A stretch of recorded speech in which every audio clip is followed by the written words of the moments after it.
Welcome back to the Done Deal Show.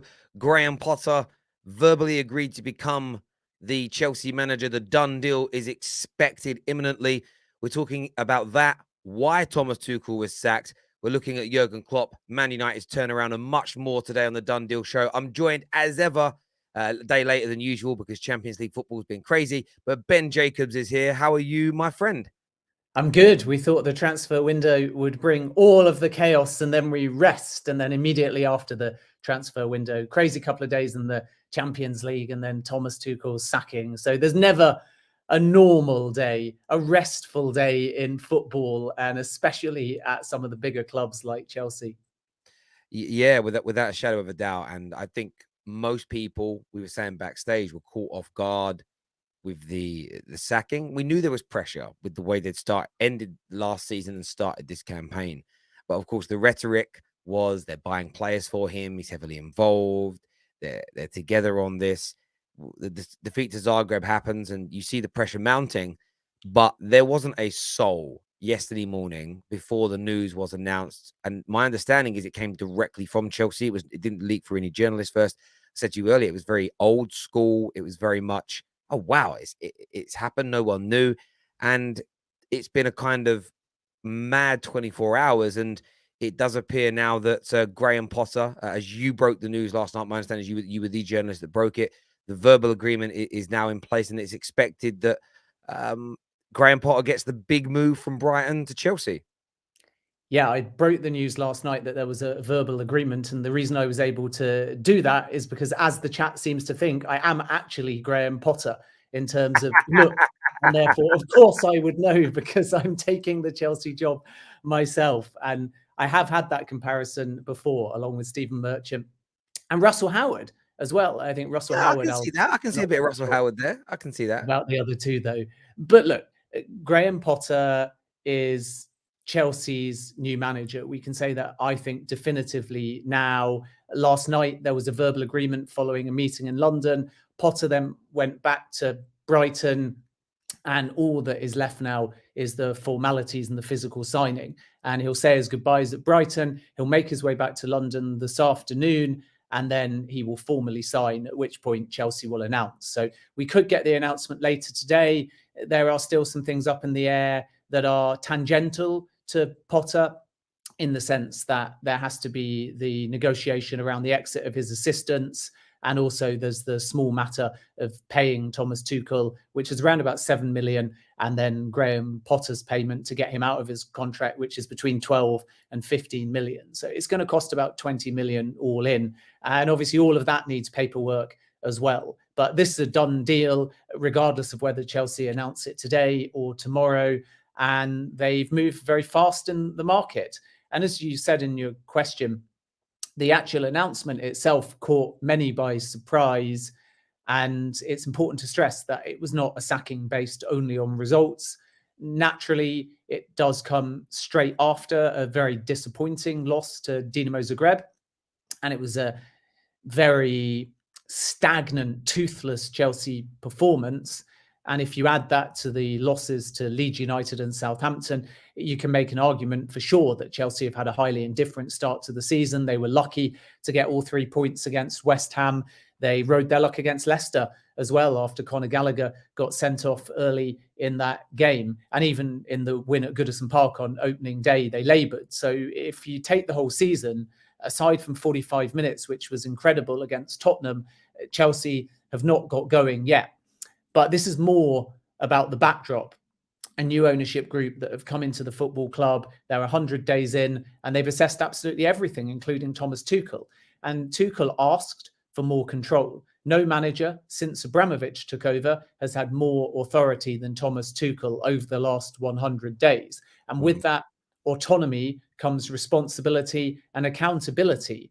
And I think Tuchel, I said it even before he was sacked, struggled with that pressure. I think at times he's looked frazzled, and it's not his fault entirely at all. It's very easy to say that results haven't gone his way and therefore he departs, and Chelsea fans are not particularly happy about that. But everything has kind of transpired against Tuchel. Some of it is down to him. Some of it is down to the new ownership group. Some of it is just down to results. And we can maybe delve into that a little bit. But in essence, everything turned sour quite a while ago on the preseason tour of America, when the ownership group realized that Thomas Tuchel effectively wanted to do his job as head coach and delegate the rest. So he wanted the autonomy, but didn't either have the desire or the time to get his hands dirty. And I don't want to be overly critical of Tuchel, because he's a top-class coach, highly respected, won the Champions League with Chelsea. So when we underline these problems, it's important to start by reiterating there's two sides. And Chelsea fans will probably fall on the side at the moment of Thomas Tuchel. But it has to be stated that Tuchel asked for control and then didn't want to manifest that control in the way that Todd Boehly had hoped for. And you have to bear in mind that Todd Boehly, although briefed, although full of football experts around him, needed Tuchel to communicate and fast. So if everything was empowered by Tuchel, he had needed to be a part of the transfer process in depth.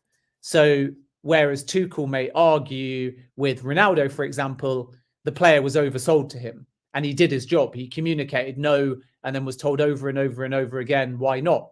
Whereas Tuchel may argue the new ownership group have no right to question his style or tactics because they don't yet know enough about the football club or football tactics itself. All of that may be valid. But then on the flip side, you have, should Tuchel have done more to try and clinch the Rafinha deal? Should he have done more to be decisive over Jules Koundé?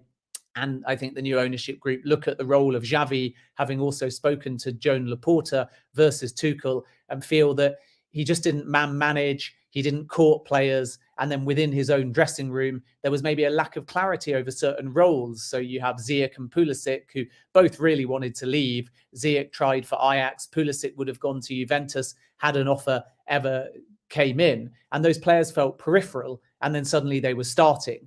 And Broja felt he needed to force a move to West Ham. And suddenly he's got a long-term contract. And I think that clarity comes, yes, from the top, from the ownership group, but also from Tuchel and how he's balancing everything.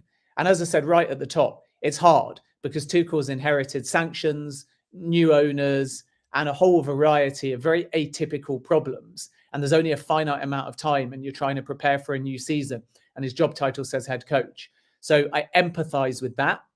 But when you ask for that control, it comes with more workload. And if you get frazzled by that, if you get fiery by that, all of that passion is great on the football field. We saw that in the London derby 2-2 draw with Spurs. But off the field, I think that Boehly made his mind up quite quickly that personality-wise, communication-wise, and to some extent football-wise, but maybe that's at the bottom of the three, Tuchel just wasn't the right fit and a change was needed. And obviously that decision then was almost solidified after a string of poor results, but definitely before the loss to Dinamo. So it can't just be interpreted and construed as a 1-0 defeat in Croatia and then Tuchel is gone by surprise. This has been bubbling behind the scenes for many, many weeks. Yeah, and I think that's what's key about this is I got into this. I mean, the sort of comment here from Dexter that says, "Look at what Tuchel was going through a few months ago, fielding questions about war, morality, and politics. He could have walked when they got sanctioned, but opted to stay to be repaid like this is shameful." And I do understand that take, and I understand. You know, I communicated yesterday on Twitter with a few presenters that work for Chelsea TV, and they all kind of know this is out the blue. This is essentially knee-jerk. Something major must have happened because they invested all this money into Tuchel's squad. They let him sell the players he wanted. You know, he said they let him say no to Ronaldo, and they clearly back him, and they were starting this new Tuchel project.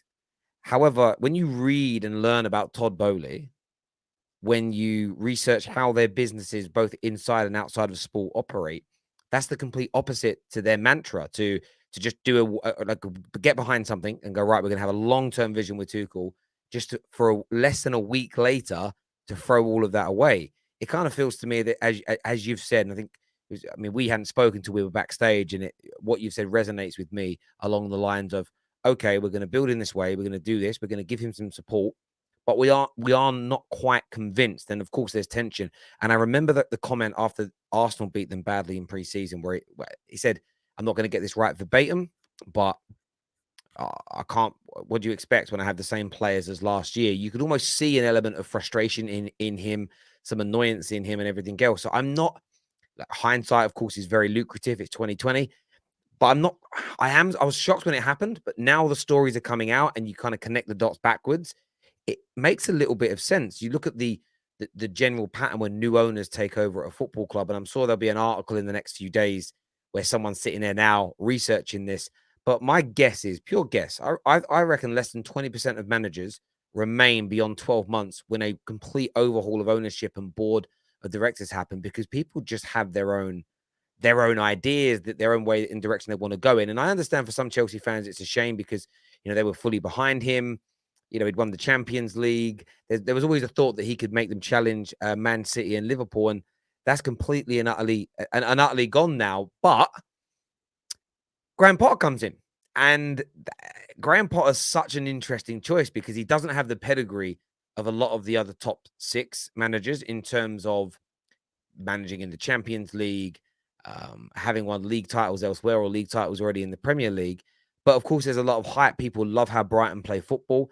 Does this feel to you as a manager that Todd Boehly and his group and the new owners have been looking at for a while as the potential new owner? Like this, there's no what kind of word that they're just kind of panicking quickly to bring a name into appease fans. Does this feel very much part of the process, as it were, for Chelsea?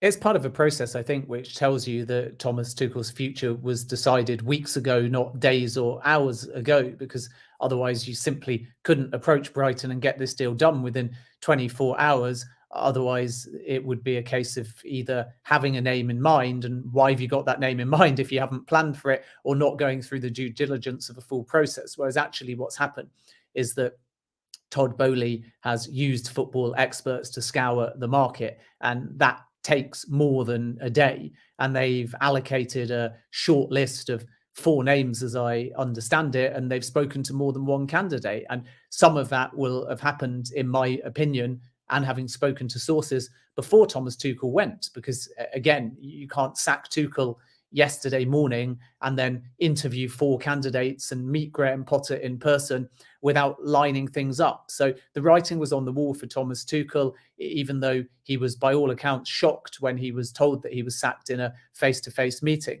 And I don't think that Potter is in any way a panic hire, because there's a lot of good names and even free agents out there on the market. So Mauricio Pochettino is one of them, and they could have turned to him, and they certainly made contact. And Pochettino's people had said pretty instantly and definitively, even yesterday, hours after the sacking, that they felt that Potter would take the job, which again tells you that things were bubbling behind the scenes long before that loss to Dinamo Zagreb. And Pochettino is an interesting one, because let's not forget that Todd Boehly and Jonathan Goldstein tried to buy Tottenham Hotspur a few years back, and they have a soft spot for Tottenham Hotspur. Jonathan Goldstein is a Tottenham fan. Not that that influences anything at Chelsea. It's not a negative thing, but naturally, those two in particular will be well aware of Pochettino. And in the context of an incoming sporting director, who did Pochettino like working with at Tottenham around 2015, 2016? Paul Mitchell, who subsequently went to Monaco. So you could argue that that would be a route worth exploring. And then with other names, Zinedine Zidane is a free agent, not somebody that Chelsea approached. Ruben Amorim, who's at Sporting, is another person that they made contact with. And he was deemed to be too young, and it was more of just an exploratory call. And Brendan Rodgers was also spoken about but never approached. So when you look at all of that, and then you see that Potter is going to join within 24 hours of Tuchel being sacked, it's absolutely crystal clear that the legwork was put in long before Dinamo Zagreb. And therefore, this is not a panic appointment. And with Potter specifically, I think he'll be an absolutely superb fit for what Chelsea's owners are looking for. So the biggest question is how he transitions from his time at Brighton to a bigger dressing room with bigger egos and bigger spending. But if you look at the broader picture, what the ownership group want is someone a bit more sanguine, someone a bit more business orientated, somebody looking to work within a team environment, someone that can foster a people-led culture, and a manager that is very keen to work under a sporting director. And Graham Potter comes highly recommended by Dan Ashworth in particular, who he obviously spent a great deal of time working at under Brighton's tenure before Ashworth left for Newcastle. And it's no coincidence that Ashworth may have been asked about Potter, because the Newcastle United owners and the Chelsea owners know each other very well too. And then Todd Boehly obviously signed Cucurella from Brighton and has developed a strong relationship with Paul Barber, the CEO at Brighton, and Levi Colwell went the other way. So this Brighton-Chelsea conversation has been ongoing for quite some time. Now, make no mistake, Barber will not have gone, I really recommend Potter, you can have him if you want him. That's nonsense. So it's incorrect to say that Boehly explored Potter when he had his meal with other Premier League executives with Paul Barber and signed Cucurella. That's too early in the conversation. But subsequent to that meal, Barber and Boehly have kept in touch. And definitely what's helped with the speed of this appointment for Potter is that relationship between Barber and Boehly. And then when you look on the football side, there's plenty of synergies really between Graham Potter and Thomas Tuchel in terms of style, I think. So if you look at the favoured formations, for example, based at least on last season of Graham Potter, he played predominantly a 3-5-2 for around about a third of the games. Sometimes he moved to a 3-4-3, but he was also able to field effectively a 4-2-3-1. And we know that Thomas Tuchel was very keen to explore that back four a little bit more regularly.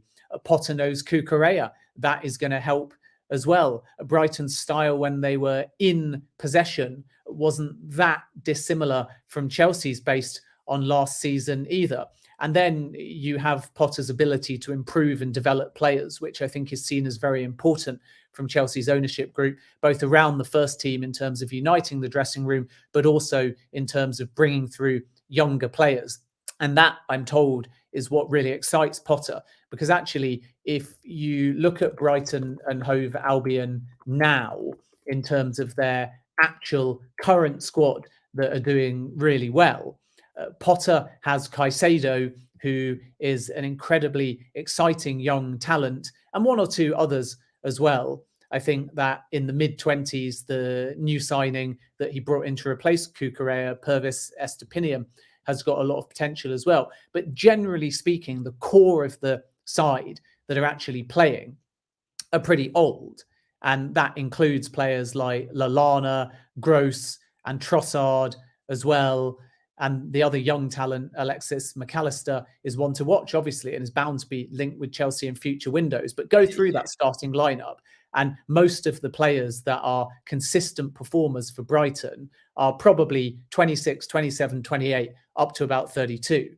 And at Chelsea, I think Potter has made it clear that what he likes is the heavy spend on youth in this window, and that ability to bring through players between the ages of kind of 20 and 24 and get a younger average age of quality and talent coming through consistently, comparative to what he had at Brighton and Hove Albion. And I think that, coupled with the spend and the finances and the resources, are all reasons why Potter hasn't really had to hesitate before taking this particular job. Yeah, and that makes a lot of sense. And I think that for a lot of people, including myself, I wanted to see Graham Potter now given this opportunity, given this chance, given the chance to express himself at a club with a real budget, and I mean this with all due respect to Brighton, because they've bought some gems, they've developed some seriously talented players. Cucurella has just gone for nearly £60 million. Basuma, everybody was shocked that he only went for 25 million. Everyone rates him. Caicedo, 4.5 million. They're talking about, 50, 60 million pounds to take him elsewhere. And I'm sure Chelsea fans are licking their lips at the idea of Caicedo now becoming one of their players and everything else. And like, he is going to, I kind of look at the managers Chelsea have had in the last 20 years. There is the possibility that Graham Potter will play the most expansive and attractive style of football that they've had so far, as long as he can command the respect from that dressing room, which I'm sure if the Boehly group come in with the mantra and attitude of he's our guy, He's in charge. He's here for the long term. So he gets respected. We get respected, or you're out the door to a degree. As long as that happens, I think he could be a major success there. And there was almost this element yesterday of rival fans kind of celebrating. They've lost their manager. You've lost Thomas Tuchel. Ha ha ha. I couldn't celebrate like that, because my view was very much, look who they're going to go and get. They could end up with, like, I know, listen, Thomas Tuchel's brilliant. I'm not suggesting that Graham Potter is better than him right now, but I think a lot of football fans have had this weird kind of notion now since the sanction and Roman was forced to sell. A lot of rival fans have had this kind of ideal in their mind that this is it. Chelsea have finished. Chelsea will fall apart. Chelsea are going away. Chelsea are just going to go back to almost being also runs like they used to be before Roman Abramovich came in. And I'm not a rival fan that's kind of prepared to believe that. I don't think it's the case. I don't think it's the truth. I'm genuinely concerned about what he can bring and how good he can make them, and with their budget and the quality of players that they've got. If this team starts to click, if this team can control games like Brighton did, but with the top class talent and the finishing ability they've got, because they do have finishes in Raheem Sterling, in Aubameyang, and they will spend more in the summer. This is dangerous for rivals. It really feels dangerous for rivals from my point of view. Yeah, I mean, I agree. And Potter is very level-headed. And if he was to take the Chelsea job, which he has now done, at least verbally anyway, he needed those reassurances that Chelsea as a football club were going to change, because he's got plenty of opportunities. He had a chance to go to Tottenham, but didn't want to at that point, because at the stage that there was a possibility, there was no Champions League football. The FA have been monitoring him as well as a possible replacement to Gareth Southgate. So why Chelsea? And from Potter's perspective, it's because he believes they've not only got the resources and the financial muscle, but they will change from the Abramovich era. And that might sound quite bizarre to Chelsea fans listening, because they're seeing a very Abramovich-like approach at the moment. I think that Tuchel was sacked 33 days into a new season, and no Abramovich manager was sacked that early. The closest is Mourinho in 07-08, I believe, after around about 39 days. And it's definitely true that due to the transitional phase, Chelsea are doing things backwards or in a strategy based on necessity in the short term. And you can tell that, because clearly you don't want your core old regime names like Marina in particular, and to a lesser extent Buck, to go on day one right at the beginning of a window. You don't want to go through a window with your interim sporting director, also your chairman and your minority owner. You don't want to get rid of your manager days after the window shuts, having just signed a key player that was Tuchel orientated in Pierre-Emerick Aubameyang. You don't want to lose your chief of scouts. But that is part of overhaul.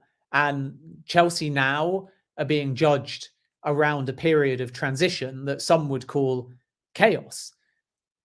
And a manager like Potter is going to want to take a step back and say, once all this dies down, once we've got me, once we've got my staff, once we've got a sporting director, do we have that patience and that long-term structure and strategy to succeed and sustain ourselves under these new owners? And then when things calm down, what's the end result after the storm? And right now, everyone's focusing on the storm. Everyone's saying Chelsea's a mess. Everyone's saying that Potter won't work and he'll be gone, much like Tuchel, and Chelsea will just keep repeating the cycle. But there are new owners in. And I think that's really important to judge them probably at the end of a full year now. And if Potter, which he will be, is still there at the end of that year, then what's the club building?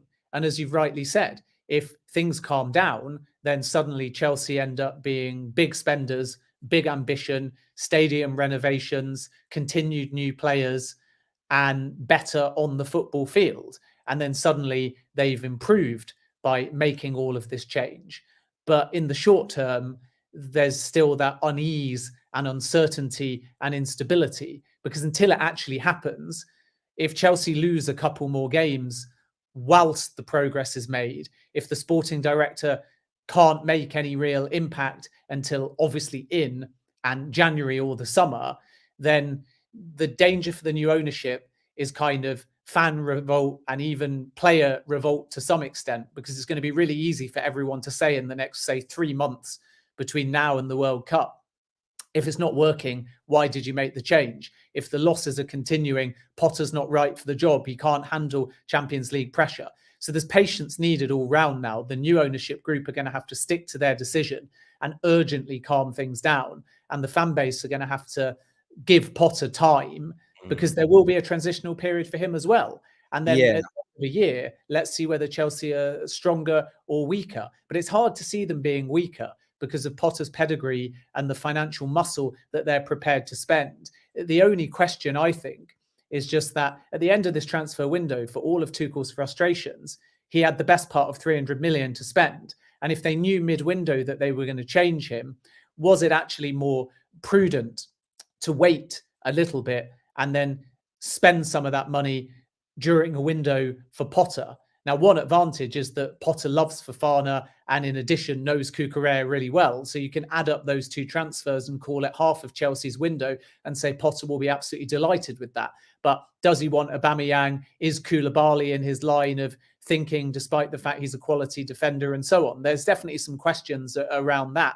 But fundamentally, Potter is inheriting quite a big squad.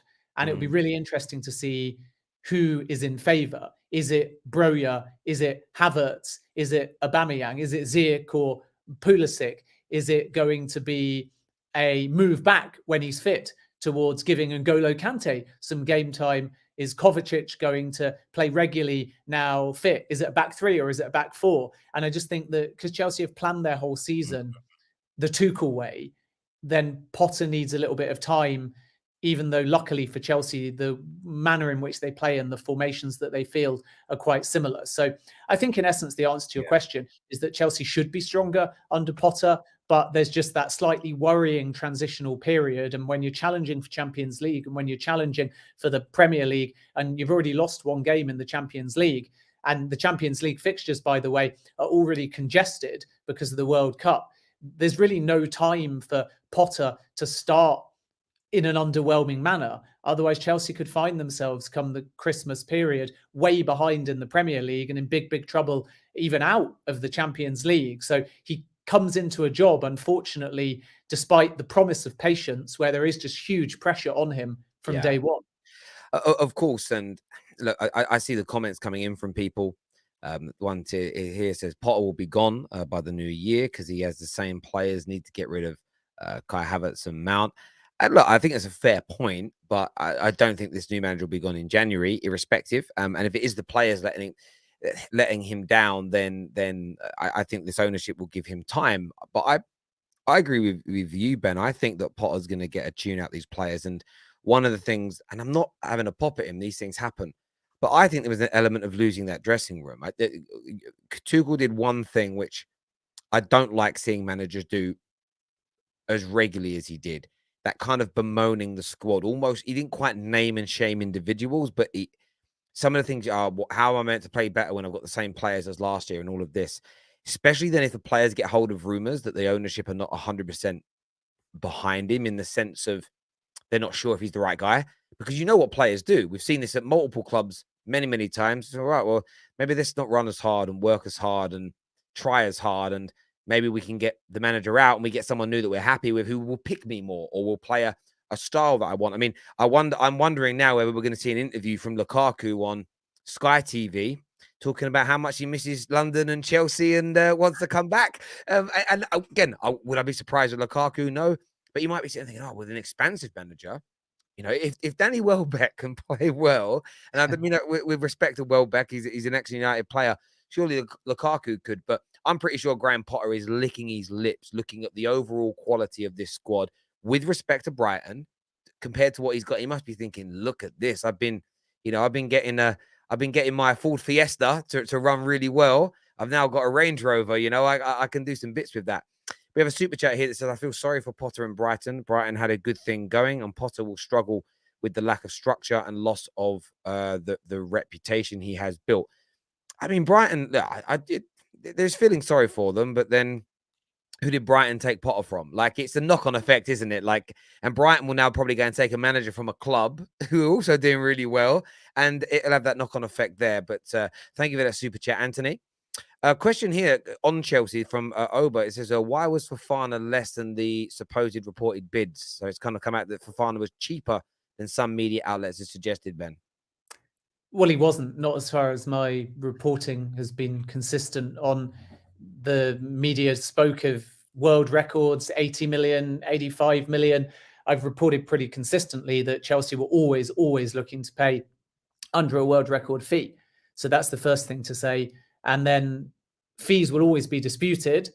And the reason for that is because the buying clubs like to make out they've got the cheapest possible deals, and that paints them better in the market. And the selling clubs like to intimate that they've held out for the highest possible fees, because if Leicester get offers in January for James Maddison or even Yuri Tielemans, despite the fact his contract is winding down, they don't want to set that reputation that if you keep persisting, you'll get a cut price fee. So don't always look at the number, look at the structure. I've said that many times. The point of the Fofana deal is that Leicester are basically going to get the full transfer fee within a year. And that allows them freedom in the market, and it makes the structure of the deal highly preferable. So it didn't remotely surprise me that the offer got accepted. And it was never the case that Chelsea were prepared to pay 80 million, 85 million. So people that think the fee is lower are only making that conclusion based upon the fact that they've read somewhere that the fee was going to be a lot higher. And just to be clear, I'm not in any way saying that another report is wrong. What I'm saying is that during the process of negotiation for Fofana, it is perfectly normal for Leicester to brief that they want 85 million. After Fofana is sold, it's still quite normal for Leicester to say, we've got an incredible fee. Because again, as I've already said, they want to put that out there in the market. But the reality is the fee is lower. And that, again, is what you're going to hear at the Chelsea end afterwards. Nobody's ever going to show you, by the way, the contract and the exact bit of paper. Fees are usually, when they're this high, not given. And Premier League clubs tend to be very clear that they don't want to disclose them. Serie A clubs are more open. We saw, for example, with Melo at Liverpool, Juventus were quite happy to say, and if Liverpool want to buy him, he's worth 37.5 million euros. So there's a bit more clarity there. But my understanding has always been, even from Leicester, but certainly from the Chelsea side and sources I've spoken to, that the Fofana deal was always going to be under a world record fee. And I still believe that to be the case. So I'm not surprised it's lower. It's very consistent with what I learned throughout the entire saga. Yeah, it's about, again, as you say, it's about listening and going through more. Viewers, make sure you smash the like button for us. Make sure you're subscribing to the channel today. Let's get this stream past 500 likes while we're live on the air. The breaking news from Ben at the beginning of the video, in case you're just tuning in now, is that Graham Potter, we can say, is a done deal now. Verbal agreement last night. Formalities over the course of today, and the announcement expected in the next 24 to 48 hours. But Graham Potter highly likely to become the new Chelsea manager. I wanted to ask you a question, keeping it on managers. Why the hell is Kloppout trending? Kloppout is trending right now. Some Liverpool fans, a lot of rival fans, I would throw into that as well.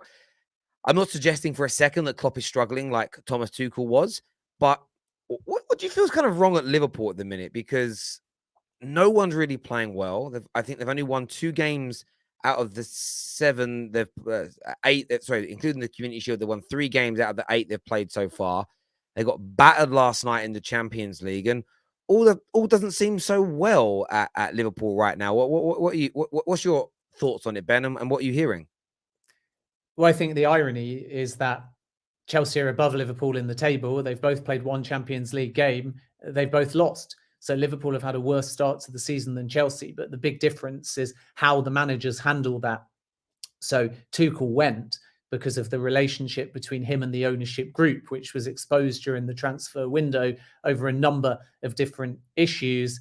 And then the dressing room was a problem for Tuchel because there were just certain players that either didn't want to be there and have subsequently left, or were there and didn't know their role at the club. And that extends to a youngster like Broja all the way through to Hakim Ziyech, Christian Pulisic. Lukaku is a clear example, Alonso. And I think too, Azpilicueta at the very beginning of the window, and Boehly had to really convince Azpilicueta to stay. And in hindsight, you could argue maybe it was intimated to Azpilicueta that there would be a managerial change as well. That's certainly an angle that I'm digging on to find out at what point the players got any intimation. Because the advantage of Boehly being interim sporting director is that he's there day on day. So he's got FaceTime with the players. He's held more conversations directly with players than Roman Abramovich ever did. And when your owner is your sporting director, it means they're very aware of what's going on at the football club. And I think that there should never be a suggestion that the players contributed directly to Thomas Tuchel's sacking, but look at it more like a business appraisal. Boehly's there asking everyone about everything and then coming to his own conclusions. And the players were hugely respectful of Thomas Tuchel, but Romelu Lukaku effectively still had a, in inverted commas, exit interview with Boehly before he went to Inter. Ziyech made it clear to Boehly why he wanted to leave for Ajax, even though he's still at the football club, and so on. And therefore, there was a lot bubbling behind the scenes. Liverpool's completely different. Klopp is seen as integral. He's a clear part of the recruitment model and the ownership structure, and he hasn't lost the dressing room. And there's an appreciation at Liverpool that they've been hit hard by injuries and they are in a little bit of a transitional phase. They've lost Sadio Mane. Darwin Nunez has come in. They've got a youngster that's had good game time like Fabio Carvalho, who may prove to be important. You've got Diaz, who I think is going to be a fantastic player again this season. Only played 13 Premier League games last season, scored 4 goals, 6 Premier League games this season, has already scored 3 goals. So there's a lot building still at Liverpool.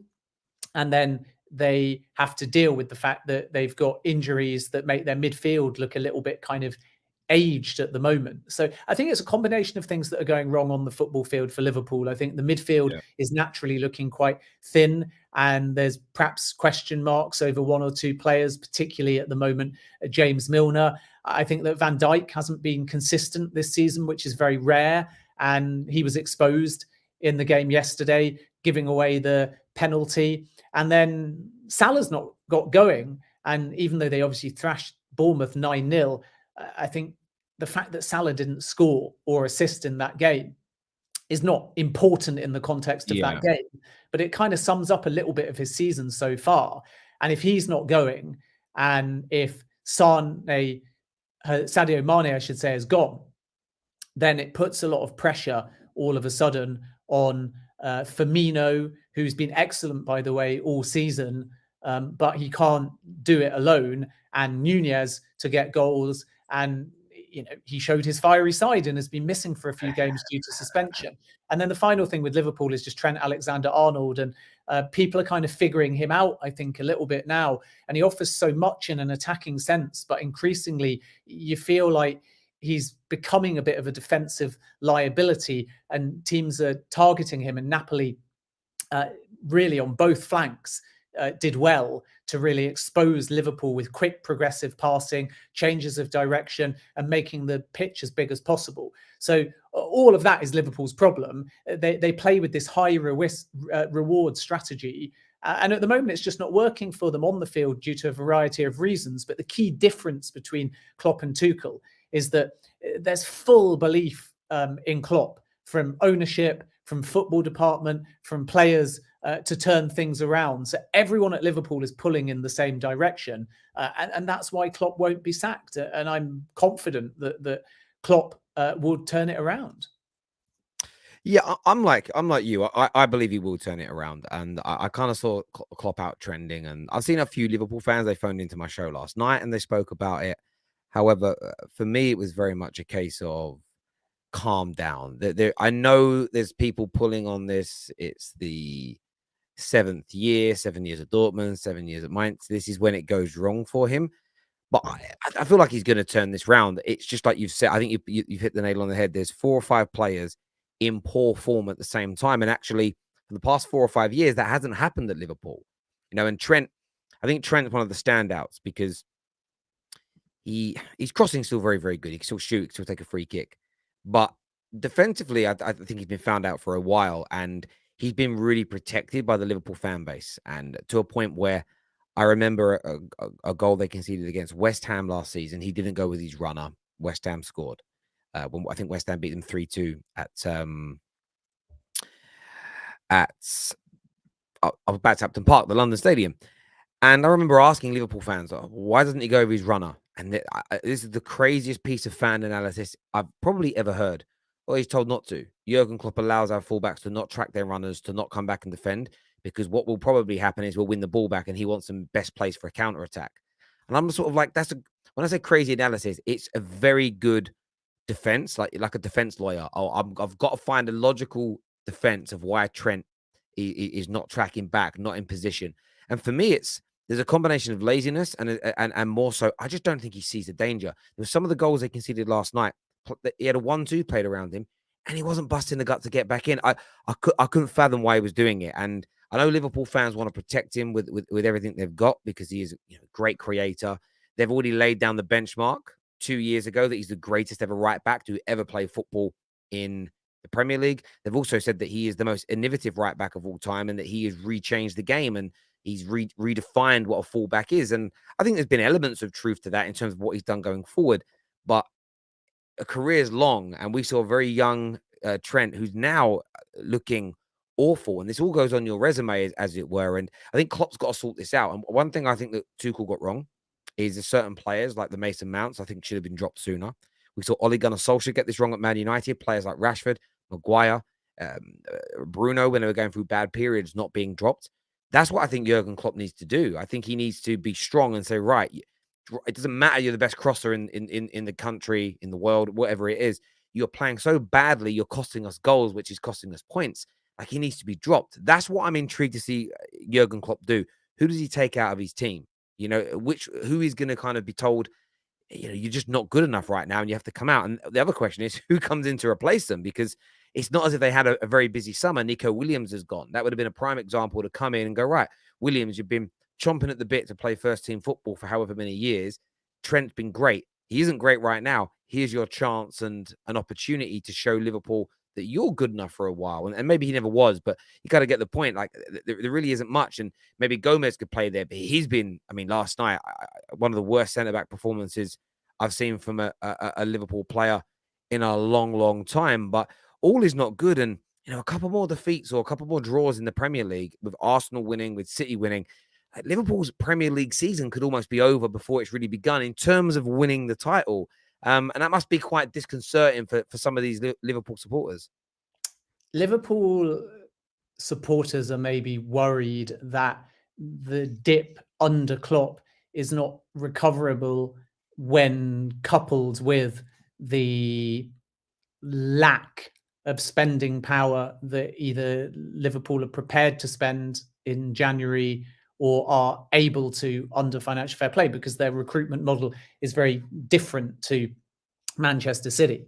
And even though the two teams have gone blow for blow, I think Liverpool fans will be worried that even with Darwin Núñez arriving and one or two others, they are falling behind Man City and Arsenal are improving. And there's just this underlying nagging fear at Liverpool's end. Even though they reached Champions League final only last season, they are going to be less consistent. And in being less consistent, other teams with bigger spending power and different recruitment models are potentially getting closer to them, or over the course of the next 2 or 3 seasons, moving beyond them. And I totally get that. But the problem and the counterpoint that I would make to Liverpool fans is that none of that's on Klopp. And this is the main consideration, that there's certain clubs where when you change the manager, they have player pull, or they have a different style, or they can rescue the form.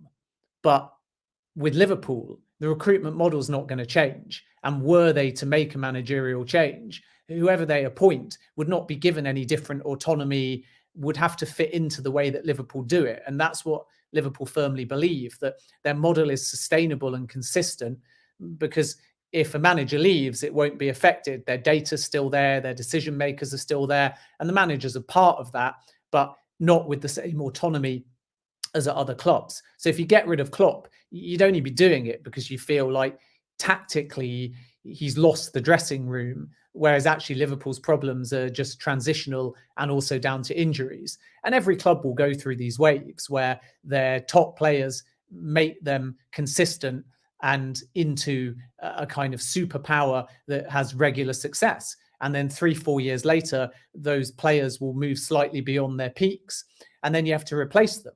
And Manchester City can do that easier because of their spending power. So they can bring in a Haaland and a Calvin Phillips and an Alvarez, whereas Liverpool's big spend has to be on a Nunez, and then they look for kind of younger talent to come through. And you sort of have to remember with Liverpool that younger talent that you see, that you might not think is the solution now. So people look at the Liverpool bench, or even a player like Elliott, and they say, well, they're good, they're talented, but are they the solution right now? And you have to wait a year or two potentially and have the faith in them, and then watch them turn from good Premier League players into potentially integral and world-class and elite Premier League players. And that's the belief that Liverpool have ultimately got. They don't want to be giving these players this much game time right now, but they have to out of necessity. But I come back to what I said before, that fans who have got nagging doubts about Liverpool's form need to accept that the ownership group, the model, is not going to change. So if you're pro getting rid of Klopp, it has to be down to the fact that you don't think he's right tactically for the football club, that he's lost the dressing room, that he's not able to wrestle Liverpool out of this kind of indifferent slump of form that they're in. And I respect anyone that makes that argument and comes back to me and says his tactics are wrong, his selection is wrong, his man management is wrong, the dressing room don't believe in him anymore. If that was true, you'd make the change. But I argue the complete opposite, that the only thing right about Liverpool Football Club at the moment is the fact that the players love Klopp and the tactics. The dressing room is united. Results and injuries just aren't going their way. And if you give Klopp time, he'll turn that around. But that's what makes Liverpool so atypical for me, that it ultimately makes no difference who manages Liverpool to what the club spends and how they operate. And that's why you can only really argue that Klopp needs to go if you think he's lost it tactically. Yeah, of course. How's he lost it tactically? Because they made the Champions League final last season, right? A handful of games into this season. I totally agree. And I think this the polarized world and the binary world we live in football analysis from fans now is you're either 100% behind Klopp and you don't criticize anything, or you want him gone. And there's almost, there can be an in-between. It can be, you need to change these two things and drop him and drop that person. But I still believe in you. Like we've lost this ability to criticize people that we believe in, which for me is just very strange. You know, I love my children dearly, but I criticize them. Of course, they're young in a nice way, but if they're not doing something right, they get the criticism. I don't know why people can't do that anymore. Maybe it's that the world is softening up, as it were. Just to be clear, though, Terry, you can't sack your children. Well, that's you can. Not allowed. Adoption is an option. It's not quite the same as sacking.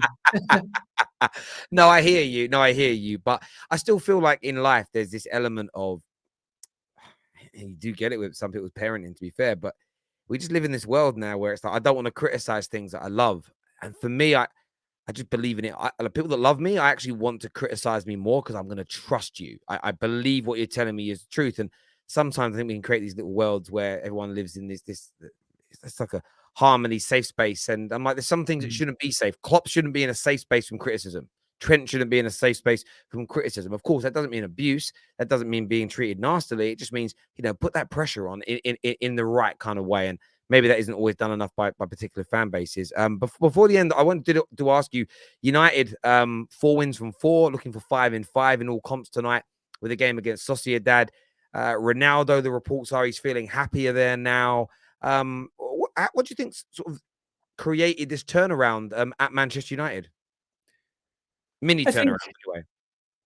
It's more than a mini turnaround, I think, because it's Ten Hag stamping his authority on the football club and making it very clear in the case of Ronaldo that he's effectively a squad player. And when he's right or needed, in big games, he will contribute. But when he's not, the team is not framed around Cristiano Ronaldo in the same way that it has been done in the past. And I think Ronaldo now is okay with that, because it means perhaps less burnout and pressure in a World Cup year. And his priority, I think, is international success in Qatar in his last World Cup. And then if everything goes according to plan and Manchester United finish in the top 4, it's win-win. He may well extend and have one final flurry in the Champions League as well. So Manchester United is really interesting now, because there's the same foundational issues. There's the same distaste for the ownership group. And there's still that kind of nagging feeling at the back of my mind that the strategy is ad hoc. Because if you really wanted to back Ten Hag, you'd have told him that if he really needed it, there was more budget available. But as I reported at the beginning of the window, Man U's budget was half their rivals. It was 100 to 120 million. And I remember getting hammered for saying that, but that's been proven to be true. And then later in the window, an extra 100 million or so was added. And I think if Ten Hag had known that that money was there right from the start, the way that he approached other deals might have changed. But I still feel like Manchester United's whole window was framed, the early part anyway, around waiting on De Jong. And why? Because they knew that the vast proportion of their transfer budget would have to go on De Jong. So there really wasn't room to kind of add a Casemiro or bring in an Antony. And then suddenly later in the window there was. So the big thing that's changed for Manchester United is an excellent victory over Liverpool that's kind of catalyzed everything, and just the window shutting. And I think Chelsea will find this as well, that fans think of the window opening as exciting and the ability to strengthen. But strengthening is always only on paper. And whether you have strengthened is based upon the practice of if the results match what you've spent. And once a window closes, everything's locked. And then managers can really just focus in a very streamlined way on football only. They know exactly what they're dealing with, at least until January. And I think that that's helped Manchester United as well. So Ten Hag's just had time. He's had the ability to do the football his way. He's tweaked with the tactics. And a lot of his decisions have paid off, in stark contrast to the opening 2 games of the season. So all credit to Ten Hag. And then with Ronaldo, I think has been proven. And again, it's always funny during the window because you get criticised for some of the things you report. But I'd said for weeks that Ronaldo was getting calmer and resigned to the fact that he would stay at Manchester United. My understanding was Dortmund was his last chance. They turned him down. So when people were talking about Sporting, when people were talking about Napoli, when people were talking about him still wanting that deadline day move, I'm not sure how much substance there was to that. And when Ronaldo says he's going to talk about things after the window, why is he saying that 2 weeks before the window shuts? And the reason I believe is because he knew at that point he was staying at Manchester United. There's no way that Ronaldo, unless he had a club lined up, and he didn't at that point, there's no way Ronaldo is going to say, I'll speak about it in 2 weeks, unless he already accepts where he's going to be. And then at that point, he has to kind of reinvent himself a bit as a squad player at Manchester United, under a new manager, under a new system, under a new style. And all credit to him, because it's not easy at the age of 37 to do that and realize you're lower down in the pecking order. So things have calmed at Manchester United, and without the Ronaldo circus of is he going to move, isn't he going to move? And I think Manchester United knew he wasn't earlier than most in terms of the line of reporting. Without the, are they going to sign De Jong? Without the, are the ownership group going to spend or not spend, and how much? And are they going to find more money? And obviously without those back-to-back losses, which have now been trumped by the 5 consecutive wins, I just think there's a bit more stability at Manchester United. So now what Manchester United need to do is use the downtime between windows to add to that behind-the-scenes stability. They're getting it on the football field. As I say, all credit to Ten Hag, and even Ronaldo, how he's handled the last few weeks. All credit to Antony for coming in and scoring on his debut, and Casemiro will still make a big impact as well. So don't rest if you're Manchester United now. Let the wins create the PR and a bit more feel-good factor about the club. Let the new players add the new energy. And Manchester United are flying at the moment. But if they just watch that and don't do anything with the foundational issues, then one day at some point, they'll be back in the same problems again. So that transparency, that communication, that structure, are they going to bring in a sporting director? The ownership groups, communication with the fan base, the long-term plan to make sure that the culture at Manchester United changes. And a bit like at Chelsea, ripping off that Band-Aid and repairing the wound might be difficult and might actually create more drama in terms of behind the scenes and in the business side of the football club. But it'll be worth it, because if Manchester United can get back to their best on the football field, and Ten Hag is a really exciting prospect to do this, and at the same time make sure that the very structure and organisation and the ownership of the football club matches that progression on the football field, and Manchester United means serious business. But if they just keep winning games and everything behind the scenes becomes same old, then one day Ten Hag's going to, if he had any, pull his hair out, and without any, he's just going to leave the football club and be glad that he was bold in the first place. So I think that's the problem in the long term for Manchester United, just that this is great, but we can't only let results paper over the cracks. That Manchester United have been exposed this window on many levels about how the very core of the football club is run. So all credits Ten Hag, because winning in that environment and with Ronaldo's backdrop is very difficult. So I'm delighted to see him and Manchester United on the football field do well, but well will not continue in the long term unless the issue of ownership and structure of the football club is resolved as well. Yeah, listen, I hear that completely, and I think that the turnaround. This is what I say to Man United fans all the time: be happy with these wins, and I've been documenting, because I'm not prepared to just say we're doing better because the coaching's better or the system's better. There have been systematic changes. There's been disciplinary elements that have been allowed to happen, but it's 4 games, and we have to push for this to happen for 10 games, for the whole season, for 2 seasons, for 3 seasons, for 4. And not forget that, as you say, the budget was 120 million, 130 million, and we pulled some money out of a hat because of bad results. We should have invested that money irrespective. If we'd have won our opening 2 games, Casemiro and Anthony wouldn't be here, and that's why I will remain Glazer out until they sell, because although they've done the right thing, they were forced into doing it, and that for me is, they're not the kind of owners that you want when we make as much money as we do. Nav here very quickly says, to be fair, it's always been about foreign management. Hopefully Potter does well, but I'm split on it. I am 50-50 if Tuchel can't handle the egos. My fear is Potter has no chance. I don't think it's as clear as just not being able to handle the egos. I think the foreign management thing, it's not about being a foreign manager. It's about being a good enough manager. And too many of the English managers haven't been of the standard in terms of playing style or ability to win the major trophies for a long time. So you're never going to get the job. You should never give somebody a job just because they're English, or just because they're French, or just because they're Scandinavian or American. It doesn't matter. Like, if you're good enough, you get it. If you're not, then you don't get the job. Like, for me, that's should be the way the world is. Simplistic to me.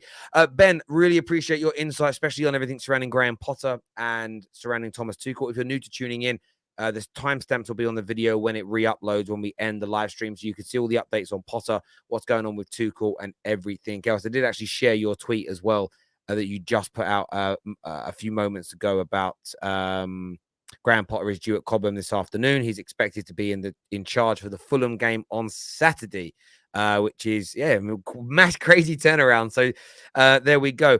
Ben, always a pleasure speaking. I'm sure we'll catch up again very, very soon. Viewers, hit like and share button, subscribe to the Terrace before you leave as well. We're back for the match reactions for the big Europa League games later. We're back and we'll speak to you soon.